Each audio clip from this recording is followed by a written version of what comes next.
Sziasztok, Szüzek! Köszöntelek a csatornámon, Attila Taró. Ebben a videóban azt fogjuk megnézni, hogy hogyan alakult, mi a jövője egy elveszett kapcsolatnak az életed. Megnézzük a kapcsolat általános témáját, azt is, hogy mi volt ennek a kapcsolatnak a célja, miért ért véget, valamint mi a jövőbeli kilátás, van-e lehetőség az újra kapcsolódásra, valamint mik az energiák, amik úgymond befolyásolták ezt a kapcsolatot.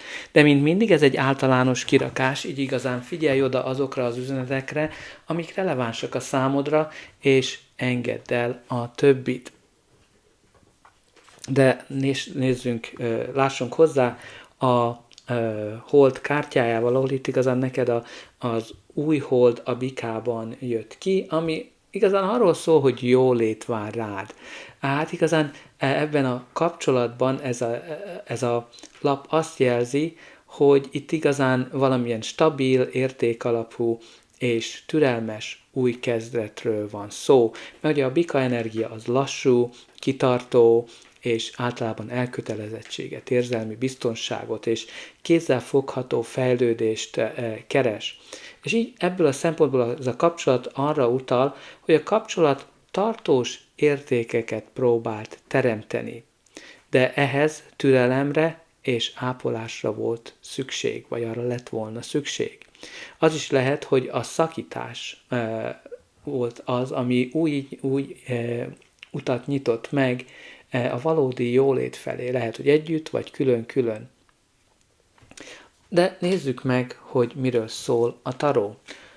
Miért is jött létre ez a kapcsolat? Tehát ezt a Kelyhek királya írja le, ami jelzi azt, hogy itt az érzelmi érettségről, az együttérzésről és a belső stabilitásról volt szó. Tehát a kapcsolat valószínűleg azt szolgálta, hogy érzelmi egyensúlyt tanuljatok.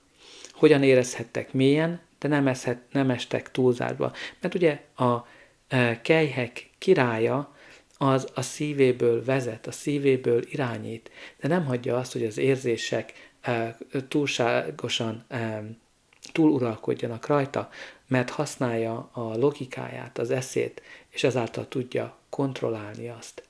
Nem igazán kontrollálni, hanem egyensúlyba hozni, mert ő igazán az egyensúlynak a jelképe. És láthatod, hogy a konfliktusok között is nagyon stabilan megállja a helyét, és igazán nagyon jó diplomáciai készségekkel rendelkezik.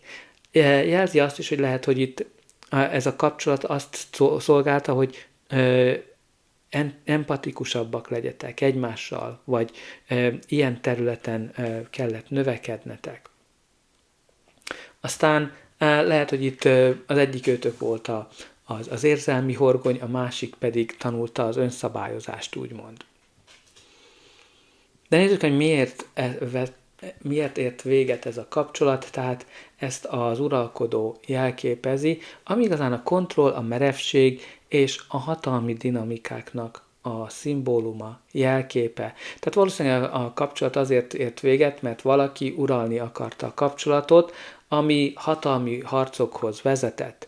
Tehát itt volt érzelmi elfojtás, és valaki nem mutatta ki az érzelmeit, mert ugye az uralkodó az nem képes kimutatni az érzelmeit. Persze ez nem jelzi azt, hogy az uralkodónak nincsen érzelmei, de nem szeret sebezhető lenni. Az is lehet, hogy itt a gyakorlati dolgok, a munka, a státusz, a szabályok, az mind, ami háttérbe szorították az érzelmeket. De nézzük meg, hogy mi lesz ennek a kapcsolatnak, ennek a kirakásnak a végkimenetele, hogy lehetőség van-e újra kapcsolódásra, vagy sem. De előtte ne felejts el lájkolni, megosztani, valamint feliratkozni, azzal mindenképpen jelzett, hogy ez a kirakás segített, és te is segítesz nekem abban, hogy növeljem a csatornát, hogy minél több emberhez eljusson az üzenet, különösen azokhoz, akiknek szüksége van rá. Neked ez csak egy gombnyomásba kerül. Remélem, hogy már meg is nyomtad mind a like és a feliratkozás gombokat, és persze ne feledkezz el a kommentekről. Nagyon kíváncsi vagyok, hogy hogyan rezonál ez a kirakás a te életedre vonatkozólag, valamint arra is, hogy Hogy alakult ez a kapcsolat? Szerinted van esély arra, hogy újra kezdjétek, vagy sem? Tehát erre vonatkozólag itt a Kardok 7-es jött ki, hát ami nem egy jó lap, mert óvatosságra int, mert ez lehet a titkok, az őszintetlenség, a félrelépés, az elmenekülésnek a lapja. Tehát itt jelezheti azt, hogy igazán nem vagytok még valaki, nem képes szembenézni az igazsággal, jelezhet rejtett szándékokat, vagy játszmákat, tehát lehet, hogy a kapcsolat visszatér, de nem biztos, hogy őszinték lesztek egymással, és egyszerűen védened kell a saját békédet. De nagyon fontos ennél a lapnál az új stratégia. Tehát, hogyha ez a kapcsolat visszatér, akkor, mert igazán a Kardok 7-es jelezheti azt, hogy valami visszajön, mert ugye neki vissza kell menni azokért a kardokért, akkor itt új stratégiára van szükség. Tehát nem szabad harcolni egymással, hanem diplomatikus úton kell megoldani a problémákat, több kommunikációval, amit itt igazán mind a kelyhek királya, mind pedig a Kardok 7-es jelzi azt. A pakli alján pedig a botok 5-ös jelenik meg, ami igazán a konfliktus, a versengés, a feszültségnek alapja. Tehát itt vannak olyan frusztrációk, amiket igazán nem mondhatok ki, összecsapások, amik hatalmi harc igazán meddig mehettek el egymással, és igazán addig nincs teljes lezárás, ameddig ezek a feszültségek, ezek a harcok belül működnek. Ez lehet igazán belső feszültség is, úgymond, belső konfliktus.